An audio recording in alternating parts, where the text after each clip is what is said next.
I'm going to have to go through this quite quickly. We've just got half an hour for this bit. So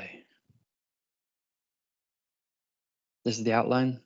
We're going to introduce clinical data analytics and meaning-based retrieval with SNOMED using the SNOMED queries. Then we've got 3 analytics scenarios. I'll go through at least 2 of them in the time. And finally, a slide about interpreting the results.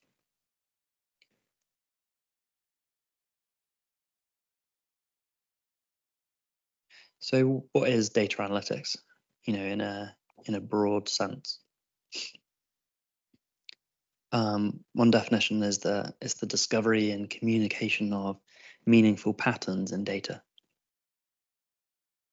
So it's all about extracting useful information from healthcare data and applying this to describe, predict and improve the performance of healthcare, whether it's the clinical performance or service delivery or the management of public health in general.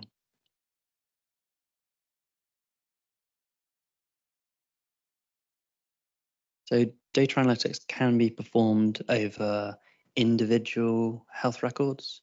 It could be a group of patients, or it could be wider. It could be over a whole enterprise or group of hospitals or clinics, or it could be even broader over large geographical groups, towns, regions, or maybe a whole country. So there's 3 purposes of data analytics that we're going to focus on. One is clinical assessment of treatments and which treatments best benefit individuals. And then we have data that's collected against individuals can be grouped together to produce population health statistics. And finally, in research, data analytics can be used to gather evidence for clinical research, which in turn can lead to improvements in the treatment of individual patients. So SNOMED CT, or the use of SNOMED,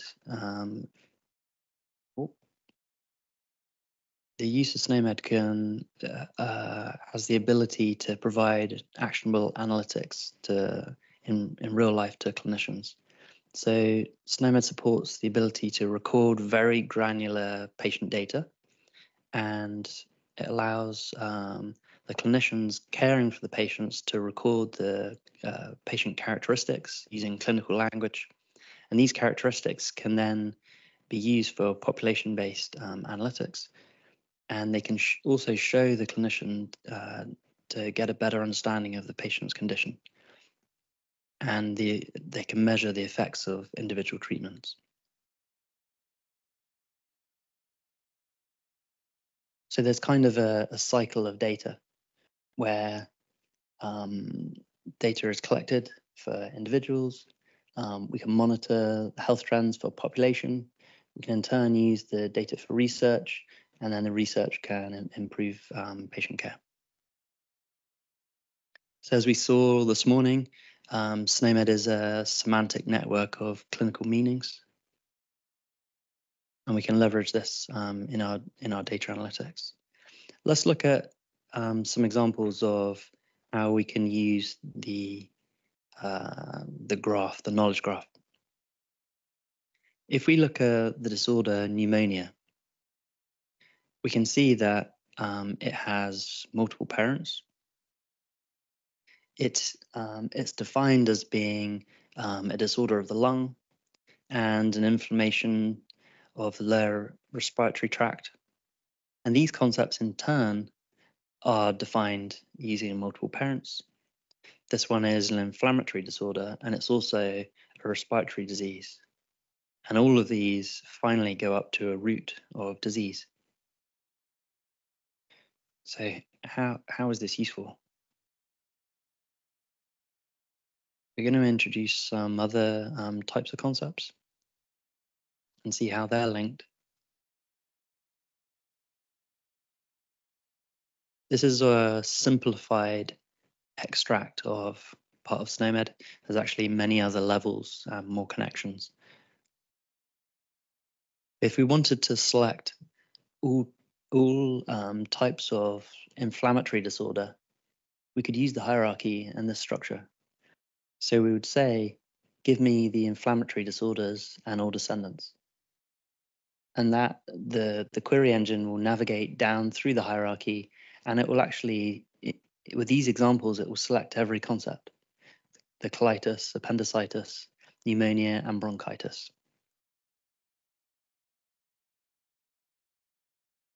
So in another example, we could try to use SNOMED to find all the patients who have a respiratory disease. So when you're trying to make these sorts of selections, you need to look in SNOMED for the highest or most vague concept that captures the meaning that you're looking for. So here we have a respiratory disease concept. And then if we write the query, we will capture these concepts all the way down to pneumonia and bronchitis.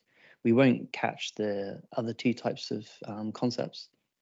So we'll just match the patients who have these disorders on their patient record.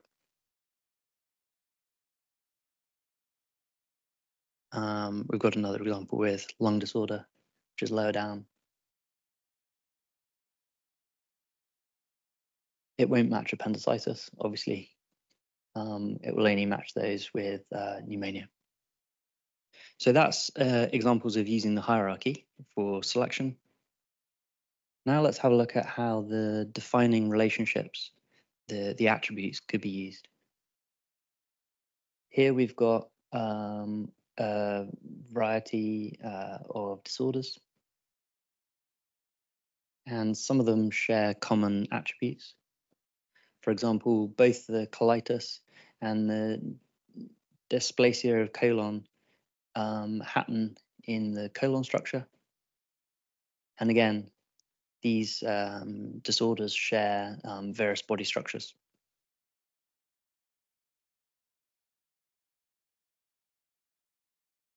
As we saw before, all of these disorders on the top are types of inflammatory morphology.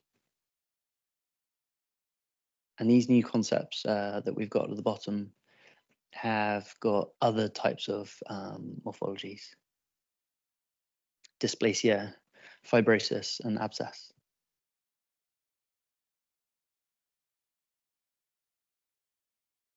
So if we wanted to find all the people with a disorder located in the colon structure, we could do that using the finding site relationship. We would select colon, and we would say, give any disorder that has a finding site in the colon structure, and we would find colitis and dysplasia of colon, and then we can identify these patients. There's more examples. They're all pretty similar. You get the idea. So if we've got the question, how do we identify people with respiratory disease? Then we need to find the most relevant concepts and create a SNOMED query. These are using the expression constraint language. And we get a set of concepts and then match those against the healthcare records. And we've already introduced the SNOMED query language. As another reference to the documentation. But in general, I try to use the simplest SNOMED query I can. And this is a good example here. We've got malignant tumor of breast. It's just a single concept. And in general, you can assume that you'll always use descendants and self like this. This is a great query. It doesn't really, in most use cases, it doesn't need to get more complicated than this. And in the data analytics examples I'm going to show in a moment, we're only going to use this type of query, pretty much. So we've shown already how these can be run in the SNOMED browser and how you get a list of concepts back. You get the FSN, the preferred term, and the actual concept codes, which are recorded in the healthcare records. Now, this is an example of a more complicated way of selecting the same concepts. I'm going to get back a slide. We were asking for the malignant tumor of breast. And another way we can select those concepts is to say, give me all types of disease that have a finding site in the breast structure and have an associated morphology in the breast of a malignant neoplasm. Now, that's kind of a different way of defining the same set of concepts, but I would argue that this is unnecessary. It's overcomplicated. Just picking malignant tumor breast will give you the same results. Because this concept has those attributes, all of its descendants also have those attributes. This is simpler. It gives the same results anyway. Okay, so when you're doing data analytics, you obviously need a terminology server or something that can run the SNOMED queries and give you the set of concepts. And then you probably have a different data store for the EHR or data warehouse that has the list of patients and the list of SNOMED codes. This is a kind of oversimplified table where everything's in one table, but it works for illustration. Okay, now we're going to go through a couple of data analytics scenarios, and I'll show the analytics demonstration tool that we have. So we're going to start with population health monitoring. So there's an example kind of architecture here where there could be many different hospitals that are registering data in a national register using SNOMED CT. The local hospitals may use SNOMED directly, or they may map to SNOMED for the purpose of, communicating to this national register. And then SNOMED CT could be used to select cohorts of patients in this register, leveraging the SNOMED hierarchies for research.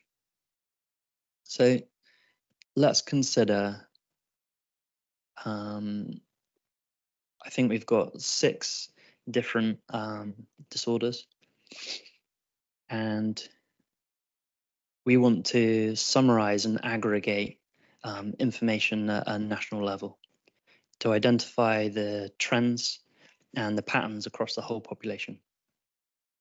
This can help us monitor the incidence rates and prevalence of various diseases, and it can also help us to monitor the effects of national initiatives in tackling some of these diseases. It can help us balance and prioritize the healthcare costs. So I'm going to use a synthetic data set, which is based on some published national statistics from Denmark, and we can measure the incidence rate of selected disorders.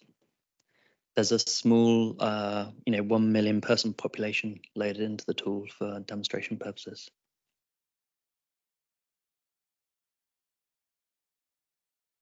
So I'm switching now to the Snowlytical tool. This is an open source tool that I created for demonstration purposes. It's available in GitHub. Try and find it. If you go to github.com under IHTSDO and search for data, it'll probably come up. Is this one, Health Data Analytics?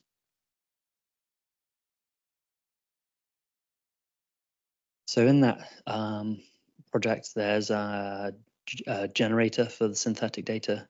There's also loaders. We can load fire data into this analytics tool. There's a user interface, which we're going to use now. And there's also a server, like an API backend, and it's based on Elasticsearch. So the 3 main types of things that this tool can do. We can do longitudinal comparisons, like to track trends over time. This is for incidence rates. We can also compare different patient groups and what the outcomes for them.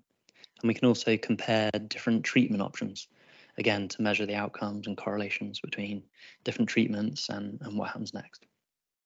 So we're going to start with this longitudinal comparison. And we are able to select different data sets in here that we want to query against. I'm going to select the Danish National Statistic dataset.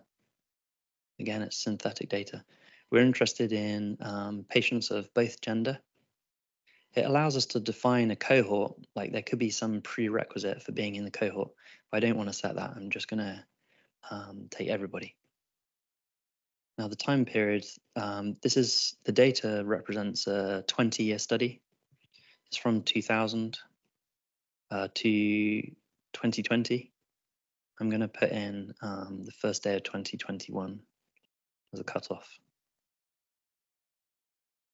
And we'll take yearly granularity. So we'll have, on the report, we'll have measurements for each year.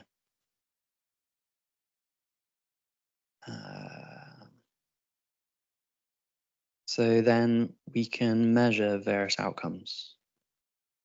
Let's put in, I actually need to check my notes if I can find them. Excuse me.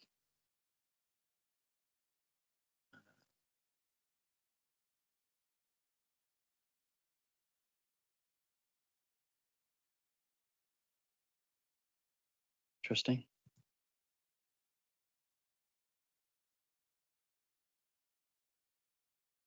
Found it. Okay, so there's 6 disorders that we usually measure here. Asthma is first.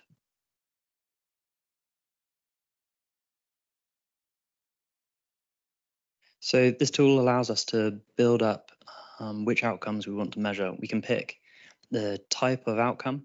It could be a finding, disorder, procedure, an observable, or maybe the prescription of some drug. And clinical findings include disorders. So I'm going to search for asthma. We've also got dementia.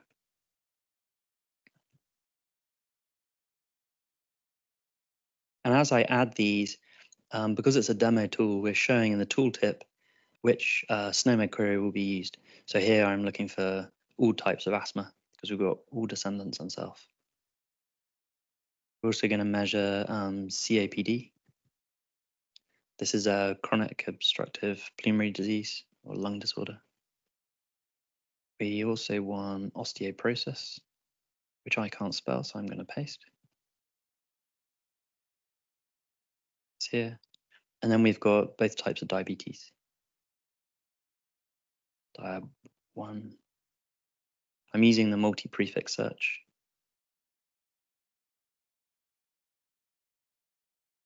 And diabetes mellitus type 2. Okay, so this is over a 20-year period. And if you remember before, we talked about the history supplement and the way to include inactive codes. So I expect over a 20-year period, there will be inactive codes in the data. So we're actually going to modify our ECL queries. We're going to use this button here, include historic concepts. And that has the effect of adding the history supplement that we showed before. So we'll find all the current types of asthma and also the concepts that used to be a type of asthma and are now inactive, because of course they could be on the record. And I'll hit run report.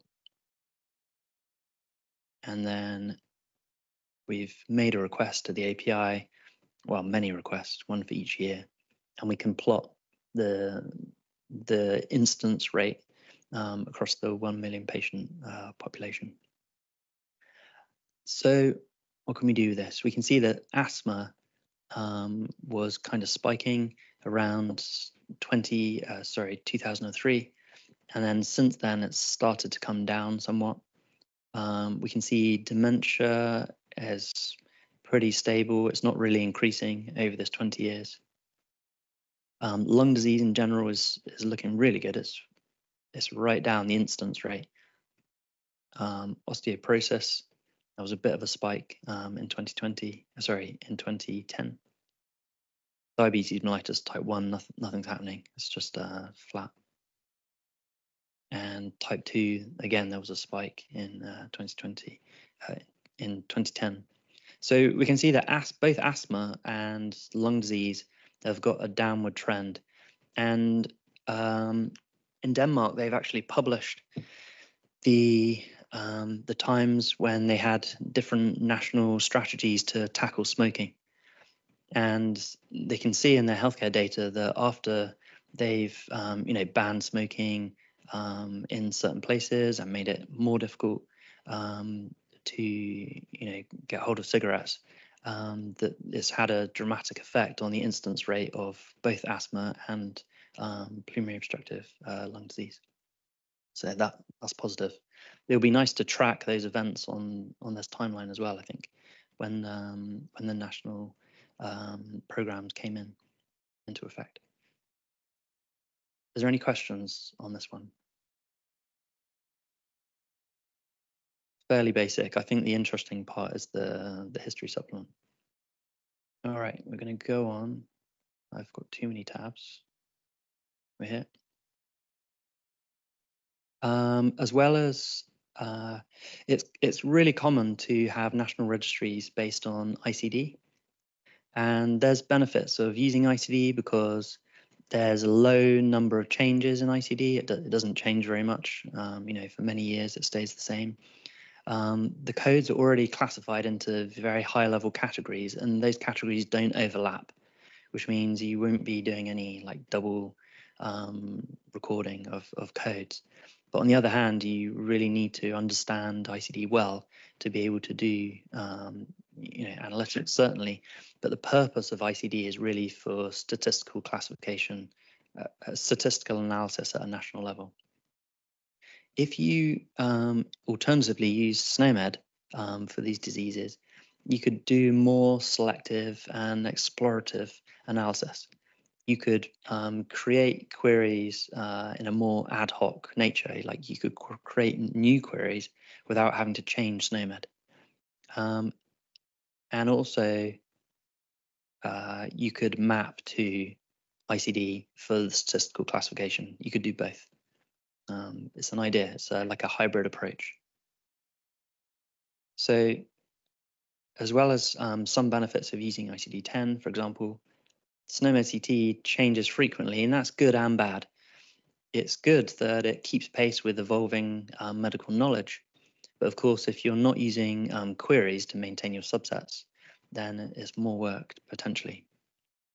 There's a varying level of granularity in SNOMED to meet both clinical needs and data aggregation needs. So you can choose your level of granularity. The hierarchies are structured by concept meaning. So one concept can be in many areas of the hierarchy at once, but that really represents the true logical meaning of concepts. So you may need to prevent overlapping if you don't want to have overlaps in your queries. We can do that using ECL by saying minus some other set to stop them overlapping. Okay, so that's just a bit about national registries and a suggested hybrid approach. These slides are, I'm going to race through them. They're really about inactive concepts, and these different types of asthma have been made inactive over time. And if a clinician needs to find all the patients that are diagnosed with some kind of asthma, if they use just all types of asthma, they won't find these 3 patients. They'll only find this one because the concepts are inactive. And if history supplement is used, then they'll find all of them. This is about concept inactivation. Sometimes concepts are found as duplicates, but when a duplicate is found and a concept's made inactive, there's always a link created in historical associations through to the closest active concept. And that's how the historical associations can work. They use these links in reverse to pick up the inactive ones in their query engine. These links are actually published in the RF2. If you wanted access to them, they're there. There's a few different types of history supplement in ECL.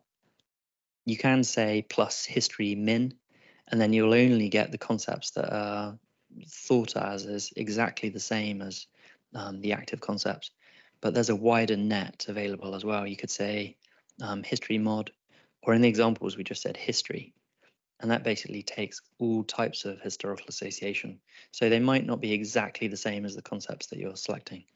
They might be that they're partially equivalent to. It's a bit looser when you use history, but it makes sure you don't miss anything. So you may want to use history min in some scenarios. It depends what selection you're doing. For example, if we use history min here, we wouldn't get allergic infective asthma because it's not the same as some active concept that we have now. Any questions before I move on to the next scenario?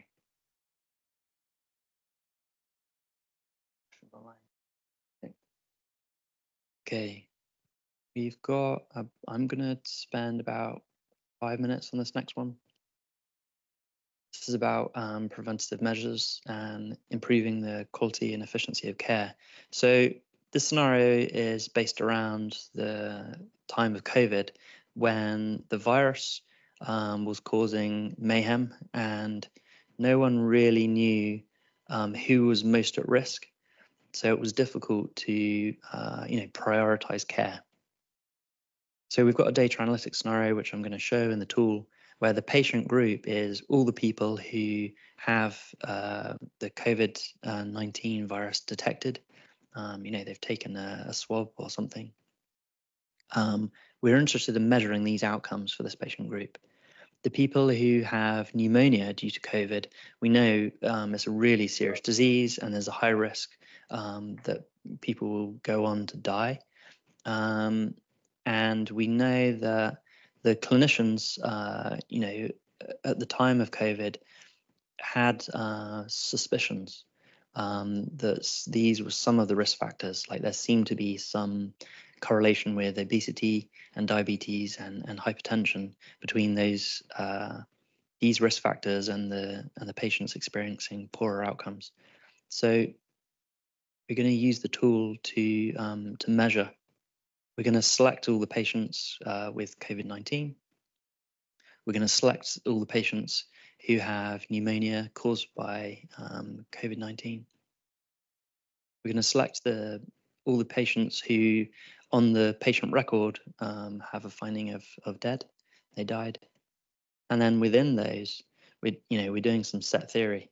We're going to find the patients in this group who have diabetes, and those that have obesity and hypertension, and again for those who died.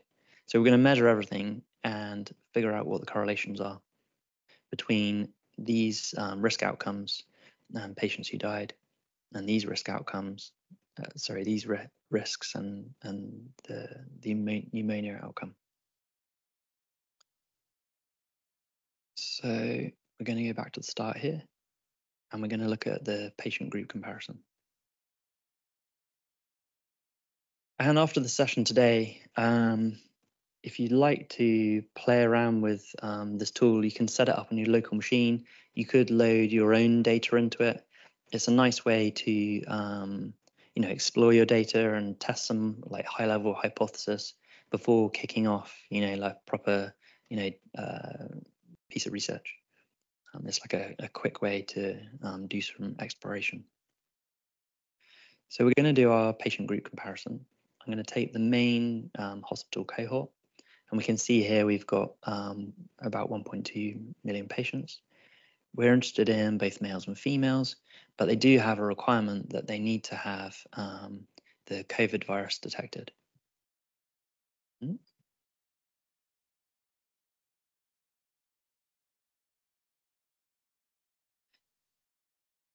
So this means they don't have the disorder necessarily, but the actual virus has been detected, probably through a swab or breath or something like that. So we've got around 450,000 patients have been matched. It's nice when you're creating a cohort to see the patient group size, because you need a decent number of patients to have something that's statistically relevant. The outcomes we're interested in measuring are COVID pneumonia. sorry, the outcomes. Yeah, pneumonia. So this search only matched one concept, so it selected it automatically for me. It's pneumonia caused by the SARS-CoV-2 virus. And the other outcome is a finding, dead. Patient died. And the patient groups that we're interested in, well, to start off with, I'm going to include everyone. So all the patients who are not grouped, there aren't any groups. Let's just run it and see what data we've got. So these bars show the percentage correlation. So for all patients in the cohort, we've got a 26% correlation with COVID, the COVID pneumonia, and a 6% correlation with death. It's obviously very high and worrying. We're going to now define some more groups of patients to see which are most at risk. So we're going to look for hypertension first.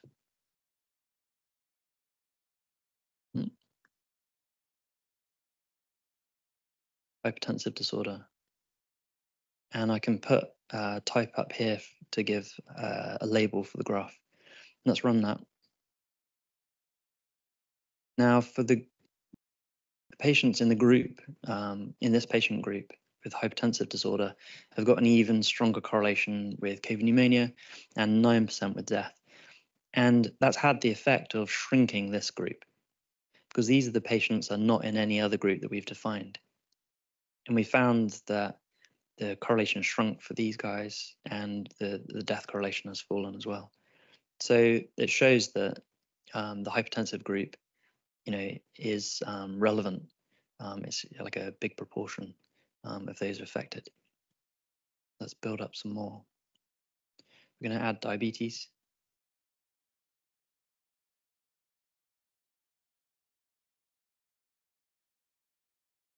I'll run it again.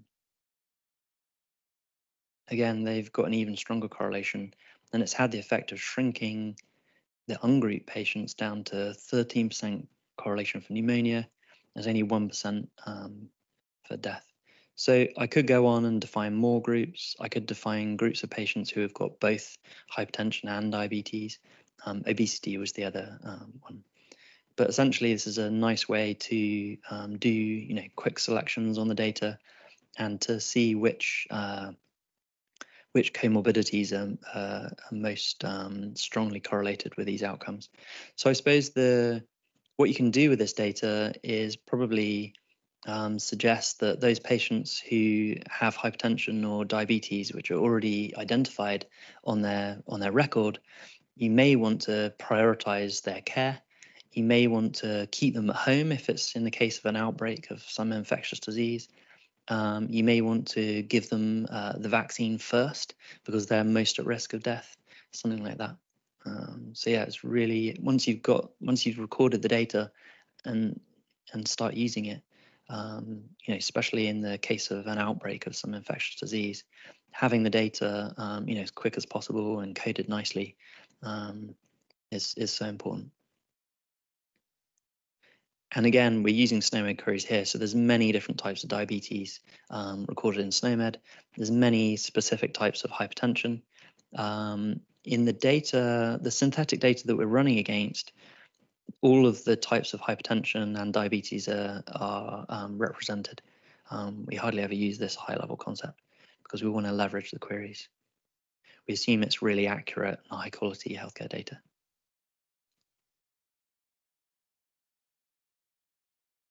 Is there any questions before I move on? I'm going to sort of skip to the end, the last slide of this, and then we're going to move on to terminology services. There's another scenario here which is to do with measuring the effect of anti-cancer drugs for patients who have got the BRCA1 gene mutation, and to measure their effectiveness. But I'm going to skip right to the end. There's an essential slide, which as data scientists, I'm sure you'll appreciate. Sometimes I do this demo for clinicians and they get very excited that they can just jump onto a dashboard and run some quick queries, and then they can use the insights to make clinical decisions. And I say to them, no, not necessarily. You really need to involve researchers and data scientists. The correlation between what you're asking and the outcomes doesn't necessarily mean that that's the cause. We know that correlation doesn't equal causation. The correlations that you can find using this type of tooling is an important first step, but it doesn't provide enough evidence to support decision making. It should be a proper research study. I think this tool is good to see if you've got enough data to support a research study and to form some hypotheses. But there could be alternative patterns or explanations for the results. For example, if we're comparing the effectiveness of two drugs, the tool may show that drug A is much more effective than drug B if you just compare the drugs and the outcomes. But drug B may be routinely given to patients who have existing severe comorbidities, or they may be elderly, and so drug B appears to perform not as good, but is actually because the patients are in poor health. So we need to involve the clinicians as well when we're designing these types of reports. But the common factors that influence outcomes are existing conditions, lifestyle, family history, age, of course. It can be genetics. It can be the other drugs that they're already taking. And there's many others. All right, so that wraps up. Is there any questions on that presentation before I move on to terminology services?